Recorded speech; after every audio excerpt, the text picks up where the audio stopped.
Hello नमस्कार। CTET जैसे जैसे आगे एग्जाम होते जा रहे हैं तो सीटेट काफी ज्यादा डिफिकल्ट होता जा रहा है और उसमें पास होना बहुत ही ज्यादा मुश्किल भरा हो चुका है, क्योंकि सीटेट अब पूरा के पूरा कॉन्सेप्चुअल है। और आपने देखा है कि 2021 से उसमें मेजर ट्रेंड चेंज हुआ है, और जिसकी वजह से जो पास होने का जो परसेंटेज था वो बहुत ही ज्यादा कम हो चुका है। इस बार भी देखा जाए तो 20 लाख में से मात्र 3 लाख बच्चे ही पास हुए हैं। लेकिन आज मैं आपकी मुलाकात करवाने जा रहा हूं एक ऐसी शख्सियत से जिन्होंने बहुत ही कम प्रयास में बहुत ही जल्दी सीटेट को क्वालिफाई कर लिया है। मैं आपको मिलवाना चाह रहा हूं अमन से। तो ये मेरे साथ अमन है और इनका 100 से ज्यादा स्कोर भी रहा है। तो अमन, कैसे हो आप? बताइए, अपने बारे में थोड़ा सा बताइए। Good afternoon sir. हाँ सर। सर मैं दिल्ली से बिलोंग करता हूँ और सर अभी मैंने 2024 में ही बीएड पास करी है। जब मैं फर्स्ट ईयर का रिजल्ट आया था तो मैंने सोचा था कि अभी सीटेट पेपर 2 दे के देखें। तो सर मैंने स्टार्टिंग में क्या किया था कि भाई मेरे को कुछ समझ में नहीं आ रहा था कैसे क्या करूँ। फिर मैंने टेक्स्ट बुक पे पास प्रो लिया और फिर उसके बाद मैंने फिर टेक्स्ट बुक से मॉक लगाने स्टार्ट कर दिए।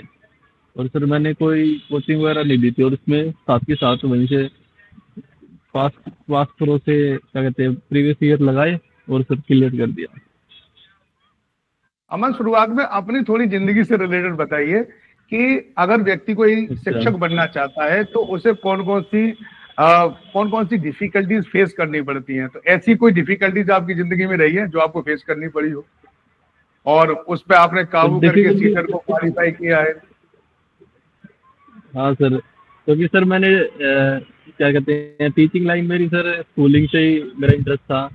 और मैं 2015 में सर मैंने 12th पास की थी। उसके बाद मैं टीचिंग लाइन में गया था। सबसे पहले मैंने डीएलएड किया है यहाँ से दिल्ली गवर्नमेंट डाइट से किए सर मैंने। तो सर उस टाइम पे क्या हुआ था कि मैंने 2015 वाला बैच था, 2015 से 2017। तो उस बीच में 2016 के बाद सीटेट नहीं हुआ था 2 साल। 2016 फरवरी से लेके 2018 दिसंबर तक सीटेट नहीं होता। तो इसी बीच वैकेंसी आ गई और सर एक चांस निकल गया था सीटेट की वजह से, क्योंकि सीटेट हुआ नहीं था और सर प्रिपरेशन करते रहे, एग्ज़ाम हुआ नहीं था। तो फिर उसके बाद से ही डीएलएड करी, फिर उसके बाद ग्रेजुएशन करी सर अब फिर सीटेट किया।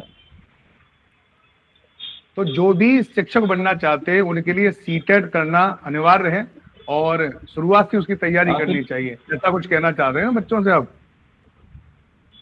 और हाँ सर, मैं आप शुरुआत लोगों से ही अपना हाँ बोलिए, आराम से बोलिए। हाँ सर, स्टार्टिंग में सर बच्चों को अपने क्या कहते हैं कि सिलेबस जो दिया है सीटेट ने ऑफिशियल साइट पे उसको कवर करो और साथ में एनसीईआरटी पढ़ो और किसी भी टीचर से या फिर सर आपसे एक बार सिलेबस जरूर कंप्लीट करें, क्योंकि अब आजकल ऐसे टेक्निकल क्वेश्चन ज़्यादा आ रहे हैं कि भाई फैक्चुअल क्वेश्चन आ रहे हैं ज़्यादा कि भाई अगर आपको आता है तो आता, नहीं तो आप उसमें तुक्का नहीं लगा सकते। अच्छा, आपकी नजर में क्या लगता है कि इतने ज्यादा इस समय पर डिस्क्वालीफाई बच्चे हो रहे हैं, उसके पीछे अपनी नजर से क्या देखते हो कि क्या है स्टूडेंट जो नहीं कर रहा है जो आपने किया, और जो स्टूडेंट इस समय पर नहीं कर रहा है उसमें क्या डिफरेंस है? उन बच्चों को क्या तुम संदेश देना चाहते हो कि इस काम को करो तो आपका निश्चित रूप से क्वालिफाई कर जाओगे? क्योंकि बहुत सारा बच्चा, 17-17 लाख बच्चा अगर फेल हो रहा है, क्वालिफाई नहीं कर रहा, तो कुछ तो अलग बात होगी ना। सर एक तो बच्चे सीरियस नहीं है, वो फॉर्म भर लेते हैं और फिर पेपर देने चले जाते हैं। वो एक तो प्रीवियस ईयर नहीं लगाते हैं। अगर आप किसी भी एग्जाम का प्रीवियस ईयर लगा लोगे ना तो उसके बाद पेपर आपका कोई रोक ही नहीं सकता। प्रीवियस ईयर लगा लो, साथ में सिलेबस कंप्लीट कर लोगे।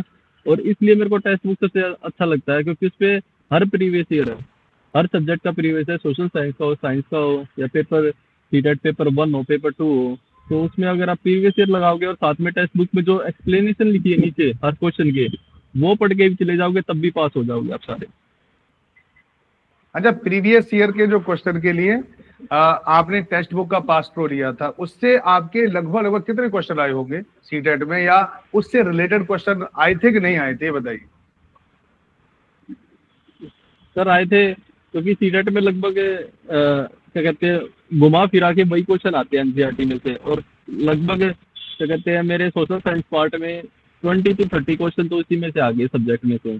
60 क्वेश्चन में से 20-30 तो आ गई थे।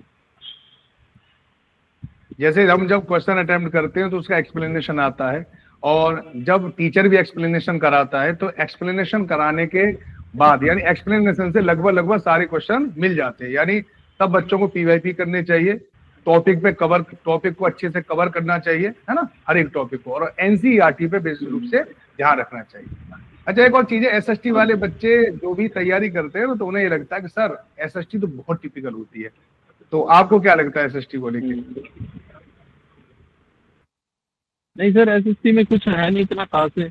अगर आप स्टार्टिंग से बेसिक से पढ़ोगे, 6th क्लास की एनसीईआरटी की बुक उठाओगे, 6th क्लास की सोशल साइंस की बुक उठाओगे, और साथ में हर क्या कहते हैं एक बेस बन जाएगा ना आपका। अगर बेसिक से पढ़ोगे तो बिल्कुल आसान है, क्योंकि हर टॉपिक वाइज अलग बिल्कुल आराम से निकला हुआ है सब्जेक्ट। तो सर इतनी कोई बड़ी बात है नहीं, और अगर बच्चा मन लगा के पढ़े ना तो कोई दिक्कत वाली बात नहीं सर। अच्छा, आपके जैसे सबसे ज्यादा मार्क्स किस में आए थे? जैसे आपकी लैंग्वेज में आए थे, एसएसटी में आए थे, सीडीपी में आए थे, किस में आए थे? सर मेरी सीडीपी और एसएसटी स्ट्रॉन्ग थी, क्योंकि मेरे लैंग्वेज, क्योंकि सर मेरे कुछ क्या कहते हैं सिचुएशन आई तो ड्यूटी की, मैं उस टाइम पे पढ़ नहीं पाया था 1 हफ्ते पहले। तो क्या हुआ, तो फिर मैंने एक ही दिन पहले पढ़ के फिर मॉक लगाने गया था, इसलिए मेरी लैंग्वेज थोड़ी सी क्या कहते हैं उसमें मिस्टेक ज़्यादा हो गई थी, और इंग्लिश हिंदी में। और वहाँ पे जो ओएमआर शीट पे था सर, मेरा पेपर ऑफलाइन था, तो उसमें मैंने गलती से ना पहली हिंदी लैंग्वेज कर दी और मैंने चूज कर दी थी इंग्लिश, तो वहाँ पे अदल बदल हो गए थे ओएमआर शीट पे क्वेश्चन पेपर। नहीं तो एसएसटी और सीडीपी स्ट्रॉन्ग है सर। Okay okay. अच्छा, एसएसटी के लिए जो पैडा है वो उससे रिलेटेड और बच्चों की बड़ी क्वेरी रहती है कि सर जो पैडा होता है वो पैडा को कैसे तैयार करें, तो आपको पैडा को लेकर एसएसटी की जो पैडा है उसमें आप लोग क्या बताना चाहते हैं कि जो भी आपको व्यूअर हैं जो देख रहे हैं, तो वही स्टूडेंट जो सीटेट का पेपर देंगे वो आपसे क्या सीख के जाएं कि वो पैडा वाले 20 क्वेश्चन उनको आराम से कर पाए? आपने उसके लिए क्या स्ट्रेटेजी अपनाई थी?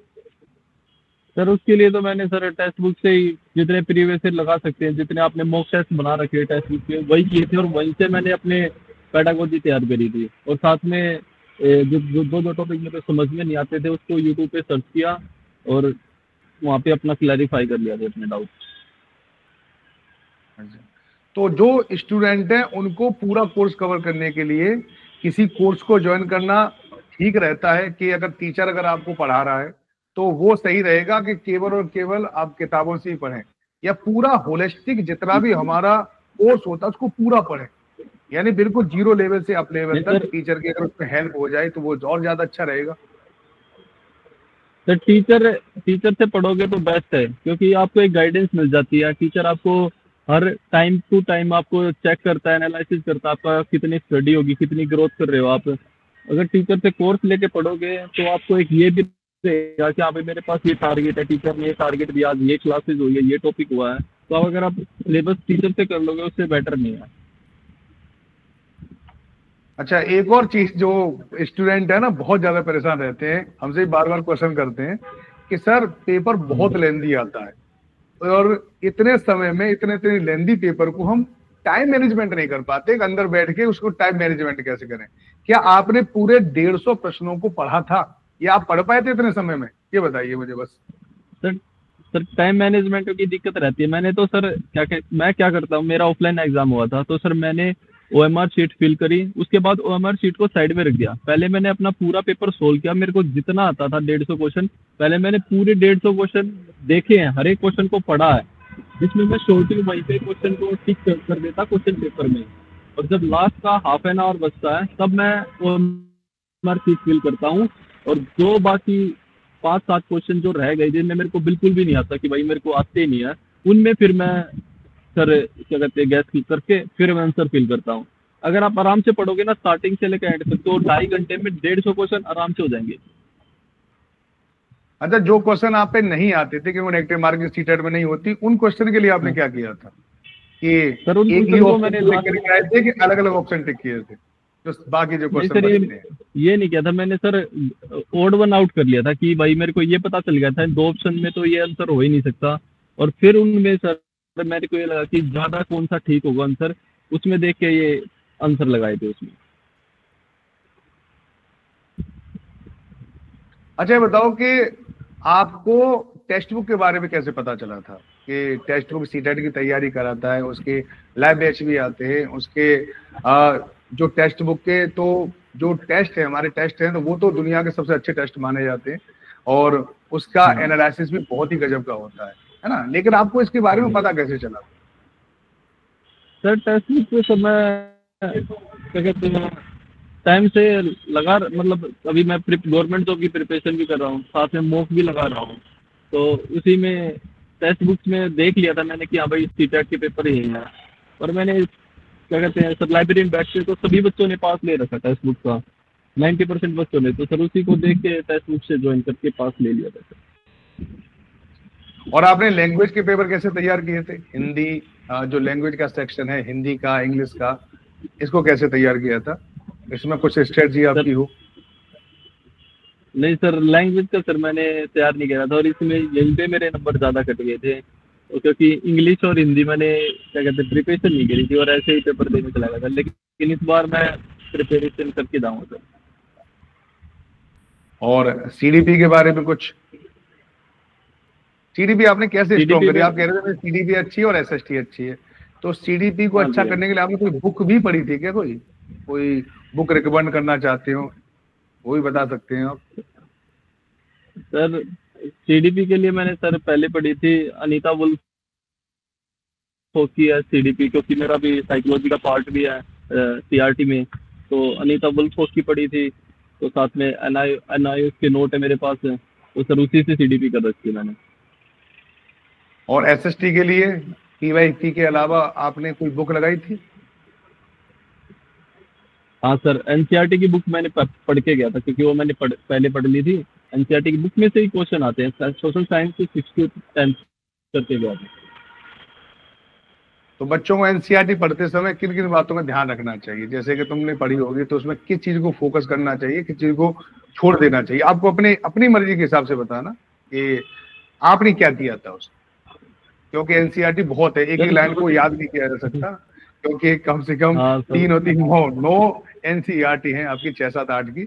और उन एनसीईआरटी की लाइन टू लाइन याद करना संभव नहीं है। आप कॉन्सेप्ट बना सकते हैं, मोस्टली फैक्ट को आप याद कर सकते हैं, सब तो नहीं याद होगा, तो कुछ छोड़ना भी पड़ता है एनसीईआरटी में।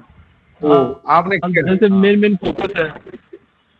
अगर एनसीईआरटी किसी से नहीं पढ़ी जा रही, तो आप भाई क्या कहते हैं शॉर्ट नोट्स ले सकते हो, टीचर से क्लासेस ले सकते हो।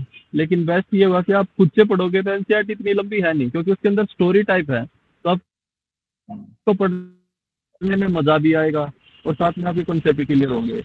और एनसीईआरटी में ये है कि भाई अपना एक चैप्टर के एक ही पेज पे नोट्स बन जाते हैं, इतने छोटे छोटे नोट्स होते हैं, और उसी में से पेपर आता है हर बार। अच्छा बताओ, जब एग्जामिनेशन हॉल में जाते हैं तो बच्चों की धड़कनें बढ़ जाती हैं, तुम्हारी बढ़ती हैं क्या? हैं? हाँ सर, बढ़ती है सर, क्यों नहीं बढ़ेगी सर। तो तब स्टूडेंट को तो कहना चाहते हो कि धड़कनें बढ़ती हैं, इसलिए ज्यादा टेंशन नहीं लेना चाहिए, बढ़ती है, ऐसा कोई नहीं है कि तुम्हारी बढ़ रही है, वो ऐसा होता है। तो हाँ नहीं, इसके अलावा थोड़ा बहुत तो होता हाँ, है सर, जो पढ़ के जाएगा उसको थोड़ा बहुत होता है। लेकिन अपना भाई वाटर बॉटल लेके जाओ, और बिल्कुल फ्रेश माइंड से करो, क्योंकि वहाँ पे बैठ के जो करोगे वही काम आएगा। अगर वहाँ पे आप एंक्सियस हो जाओगे, ज़्यादा वो करने लग जाओगे, तो उससे आपका मेंटली प्रिपरेशन, मेंटली जो फोकस होता है वो वीक होगा, तो आप क्वेश्चन को अच्छे से पढ़ नहीं पाओगे। तो इसलिए पहले से मॉक लगा लोगे तब, इसलिए तो मॉक होते हैं कि ताकि आपकी हेजिटेशन निकल जाए पेपर में। तो इसलिए बेस्ट रहेगा कि आप मॉक लगा के जाओ, फिर वहाँ पे कोई हेजिटेशन नहीं होगी, कोई एंग्जाइटी नहीं होगी, बिल्कुल आराम से पेपर होगा। एक सबसे बड़ी समस्या होती है स्टूडेंट की कि सीटेट को क्वालिफाई करने के साथ साथ उसे सीटेट के बाद भी एग्जाम देने होंगे, क्योंकि सीटेट क्वालिफिकेशन वाला एग्जाम है। तो सीटेट की तैयारी करते समय आगे के बारे में भी फोकस करना चाहिए। आपने आगे के बारे में फोकस किया था कि बस सीटेट के पेपर के बारे में फोकस किया था कि मुझे आगे कुछ और भी नहीं पेपर सर, देना है? नहीं सर, आगे टीचर का ही फोकस करके दिया था, क्योंकि टीजीटी एसएसटी की तैयारी कर रहे हैं, तो उसी में तो एनसीईआरटी तो पढ़नी पड़ेगी। तो उसी का सोच के एनसीईआरटी पढ़ी थी मैंने सर, उसी में लगभग मेरा कवर हो गया था सीटेट का, और अब फिर से एनसीईआरटी पढ़ रहा हूँ ताकि वो कवर हो जाए। Okay okay. अच्छा ये बताओ, एक चीज और है कि एग्जाम देने से पहले जो सीटेट का जो मैनेजमेंट होता है, टाइम मैनेजमेंट, तो आपने टाइम मैनेजमेंट कैसे किया था? क्योंकि हमारे पास 4 सब्जेक्ट हो जाते हैं, एसएसटी हो जाती है, सीडीपी हो जाती है, हिंदी होती है, इंग्लिश होती है। इन चारों सब्जेक्ट को अगर 1-1 घंटे 2-2 घंटे भी टाइम देंगे तो 8 घंटे होते हैं। और मोस्टली सीटेट को पता बहुत ज्यादा महिलाएं इसमें पार्टिसिपेट करती हैं जिनकी शादी हो चुकी होती है। तो कम से कम समय में, जैसे आपने टाइम मैनेजमेंट कैसे किया था, मैं सिर्फ ये जानना चाहता हूँ आपसे। यहाँ पे 10-12 घंटे दे के जाते सिटी का, तो टाइम डिवाइड करा कर, सबसे ज्यादा पोर्शन है एसएसटी का। एसएसटी 60 मार्क्स की, अगर उसी में 45-50 के अराउंड नंबर आ जाते हैं तो उसी में नंबर क्या कहते हैं, उसमें आधा सिलेक्शन तो वहीं से दिला देता है एसएसटी। और साथ में सीडीपी कर लो और अपना लैंग्वेज कर लो। लैंग्वेज के लिए क्या है कि उसमें जो लैंग्वेज की पैडागोजी है, इसकी जो टर्म होती है वो पढ़नी पड़ेगी आपको, वो टीचर से पढ़नी पड़ेगी, नहीं तो खुद से पढ़ोगे तो कंफ्यूज हो जाओगे। तो इसलिए वहीं से मैंने सीडीपी को तो सर मैंने क्या कहते हैं वहीं से बुक से की थी, और एसएसटी के लिए आपको बुक पढ़नी पड़ेगी और साथ में मॉक तो ला लेंगे। अच्छा, सीटेट के लिए तैयारी करने के लिए आप टेक्स्ट बुक सुपर कोचिंग के बारे में क्या कहना चाहते हैं? बिल्कुल आपका ऑनेस्ट रिव्यू होना चाहिए, बताइए। कोचिंग अगर आपको लेनी है तो ऑनलाइन ले लीजिए, और ऑनलाइन के लिए अभी टेक्स्ट बुक से ही कोचिंग ले लोगे तो बेटर है, बेनिफिट है, क्योंकि टीचर काफ़ी कोऑपरेटिव है और आप सिलेबस भी पॉइंट टू सिलेबस कराते हो, टाइम से करा देते हैं। तो सर बच्चों को लेनी चाहिए कोचिंग। तो ठीक है फिर अमन, आपको बहुत बहुत बधाइयाँ, बहुत बहुत कॉन्ग्रेचुलेशन। आपका सीटेट में सिलेक्शन हो गया है ना, क्वालिफाई हो गया है। और उसके बाद आपने जो उम्मीदें बना रखी है कि जिस एग्जाम को आप क्वालिफाई करना चाहते हैं, जिसमें सेलेक्ट होना चाहते हैं, उसके लिए भी हमारी तरफ से बहुत बहुत शुभकामनाएं। और आप अच्छी से तैयारी करें, और जो भी हेल्प है तो भी आप यानी सुपर कोच के टीचर से किसी से भी आप हेल्प ले सकते हो, उसमें कोई प्रॉब्लम की बात नहीं है ना, कभी भी किसी भी एनी टाइम। तो लास्ट टाइम पर आप बताइए कि अब हमारी और आपकी जो इंटरव्यू है उसका थोड़ा समय समाप्त होना वाला है, तो आप बिल्कुल लास्ट में क्या बोलना चाहते हैं, कि क्या संदेश देना चाहते हैं सभी एस्पिरेंट को जो सीटेट का जिन्होंने फॉर्म भरा है और वो चाहते हैं कि पहली बार में हमारा सिलेक्शन हो जाए? तो सर अगर पहली बार में बच्चे को किसी को सिलेक्शन लेना है तो सिर्फ ये सजेशन है कि पहले अपने सिलेबस कंप्लीट करो, और उसके बाद कम से कम 10 प्रीवियस ईयर के पेपर लगा के जाओ। प्रीवियस ईयर के पेपर टेक्स्ट बुक से लगाओ, और उसमें जो भी क्वेश्चन आपका गलत है उसके अंदर जो भी एक्सप्लेनेशन नीचे क्वेश्चन में दी गई है उसी से देख के जाओ कि भाई हाँ मैंने ये कॉन्सेप्ट नहीं पढ़ा, उसको पढ़ लो। और उसी में से अगर आपने 10 प्रीवियस ईयर के पेपर दे दिए तो आपका कोई नहीं रोक सकता सीटेट। ठीक, धन्यवाद आपका। तो ये थे हमारे साथ अमन, सीटेट को क्वालिफाई किया, और उन्होंने बहुत सारे विचार आप लोगों को दिए। जो भी इन्होंने सजेशन दिए आप उनका पालन भी कर सकते हैं, क्योंकि जो भी सिलेक्टेड स्टूडेंट होते हैं वो बहुत सारी चीजें फेस कर चुके होते हैं। अब उन्होंने फेस किया है और उस चैलेंज को उन्होंने एक्सेप्ट किया, चैलेंज पर विजय प्राप्त करी और सीटेट को क्वालिफाई कर लिया। तो आई होप आप सब लोगों का भी सीटेट इस बार अच्छी तरह से क्वालिफाई होगा। इसी उम्मीद के साथ मैं आप लोगों से विदा लेता हूं। धन्यवाद।